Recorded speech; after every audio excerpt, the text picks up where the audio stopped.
Hey, what's up, guys? So, yes, I'm back with the review of episodes 4 through 8 of Agent Carter, which is Smoke and Mirrors, The Atomic Job, Life of the Party, and Monsters. So, yes, season 2 of Agent Carter, I feel, in my opinion, is a lot more kind of lighthearted, a little bit more, because as the series goes on, there's a lot more, how do I say it? A lot more jokes, I'd say, than there was in season one, from what I remember. Because, especially now with Jarvis's wife, and everything that's been going on, and these certain events, a lot of things have gotten funnier for the show, and I think that's good. It's a positive, so that it's not so dark and dreary. But even though the first season was good, it didn't have that effect, but it's good that they kind of do something new and different with this new theme that they did for season two, and I really did like it. So, what these last four episodes are about is about mainly, Peggy Carter and her crew of mischievous people trying to save Dr. Dr. Wilkes from what he was infected by from from the zero matter. And in Smoke and Mirrors, it was mainly a big discovery episode for Agent Carter, for Peggy.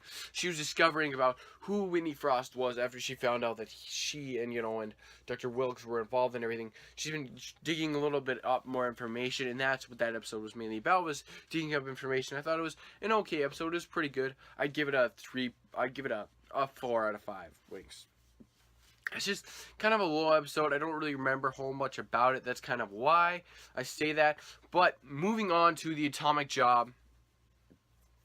This episode I do remember because it was very, very action-packed and very fun.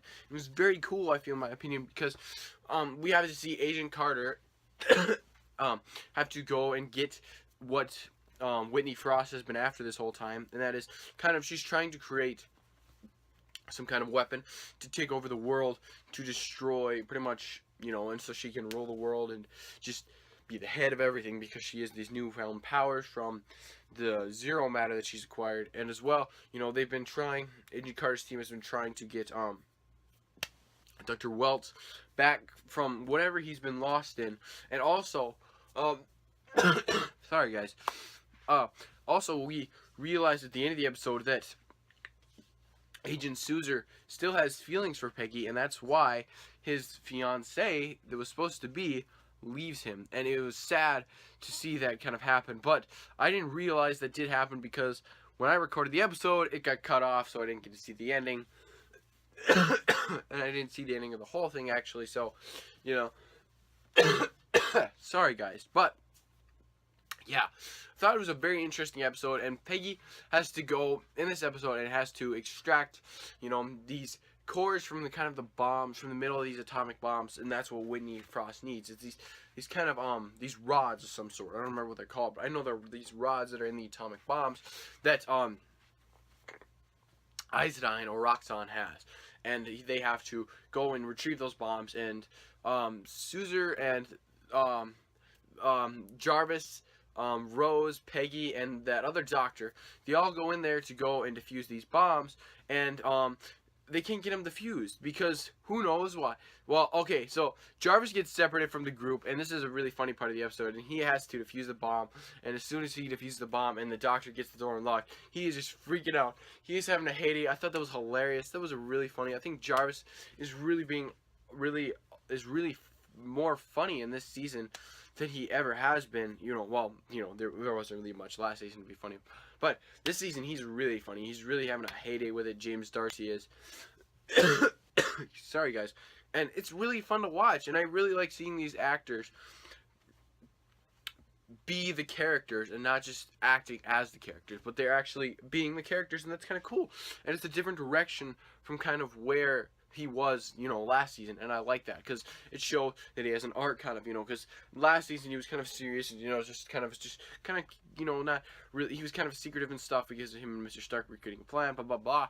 But in this season he was a lot more outgoing and vibrant and, really likes to talk about a lot of stuff, and it's very cool, and I really do like it. So, moving on to the last two episodes that premiered yesterday, which was Life of the Party and Monsters. So this was a 2-hour episode again, which as well as next week's episode will be a 2-hour episode, and then there will be a 1 episode, and then there will be, I believe, another 2. So I don't know. It's cool that they have expanded the season because the last season was 8 episodes and now it's 13. So it's very interesting, to see. Sorry about that, guys. It's very cool to see, that they're opening up and doing a little bit more if they have the better material, which I do think they do. This season is going pretty good so far because I thought this was the mid-season finale because I was like, well, like the finale, and I'm like, it's 2 hours long. Is this that long? And I'm like, geez, it's the end, isn't it? And like, no, it isn't. There's a 2-hour one next week, and then another one, then a single one, and then another 2-hour one, I believe. So, yes, the first episode that we will be talking about is the Life of the Party. And Life of the Party, I thought was a very, very interesting episode because this is where Peggy has to go and get Dottie, and get her out of the prison, and has to get a blood sample for Peggy, for Dr. Wiltz, because he believes that he has cracked the formula to figuring out how he can actually become whole again, and being able to become physical, not being just kind of a ghost in a way, but actually being here.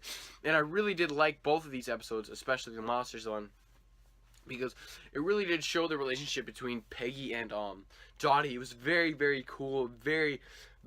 I really did like it because it reminded me a lot of the Daredevil and Kingpin and Jessica Jones and Kilgrave. Especially Jessica Jones and Kilgrave, because they kind of have that relationship. They have that history together. And it's very cool because, the bad guy just grinds on her, on the main character, on the protagonist. Just grinds on her about the past stuff that's happened. It's very, very cool. I really did like that because it was, it really is a nice and interesting way to kind of do it, and it shows that she's a good villain and is a better villain than how she is before. And I really do like her this season. Dottie is very fantastic. I liked her last season, even though she was kind of a henchman last season. Now she is kind of an anti-hero, but ultimately is a villain in the end because she eventually leaves. But yeah, then. And I really did like that episode because it was very interesting. It's very fun. I just really did like that. And at the end of the episode, Dottie is captured at the end by Whitney Frost. And it's very interesting, and I'm going to talk a little bit more about towards the end of the video about some other stuff that I want to talk about. But then we are moving on to Monsters. Now, Monsters was an awesome episode. I really did like this episode because it really illustrated the monsters in this show. Because it just showed how far people were willing to go to find out what they wanted, and what their agendas are, especially like for Dottie. She got rid of, she got Peggy, okay, so let's start from the beginning. Whitney Frost wanted information and wanted to know why Agent Carter was after her, and when she chokes Dottie out with her and she used that zero matter to get inside her head and kind of almost kills her, Dottie cracks and is just like, look, blah blah blah blah blah. She wants you. She wants to stop you. That's all she wants. And it was very funny. Well, not very funny. It was very fun, and it was a very interesting way to illustrate that kind of effect. And it is a very interesting. Both of these, well, all of these characters, I say, really do hint back to the title of the episode, which is Monsters, and they really do illustrate that in this episode, that these bad guys, they are not bad guys, they are monsters, they are ruthless people, and they are horrible, because at the end of the episode, they go and break, well, Whitney Frost has to go and break Dr. Wiltz out after Peggy and Jarvis go to rescue Dottie, and it's a trap, but not for Peggy, it's for Wilt. So then they go to Jarvis's house, and it's pretty much just a ticking time bomb for Jarvis because his wife is there, and he knows something is going to happen. And I think the audience knew as well. And she gets shot at the end of the episode, and she's still in surgery at the end. So it's going to be interesting because now we are going to see Jarvis in the next couple of episodes going for revenge. He's not going to be the nice Mr. Jarvis that we knew in the beginning of the season.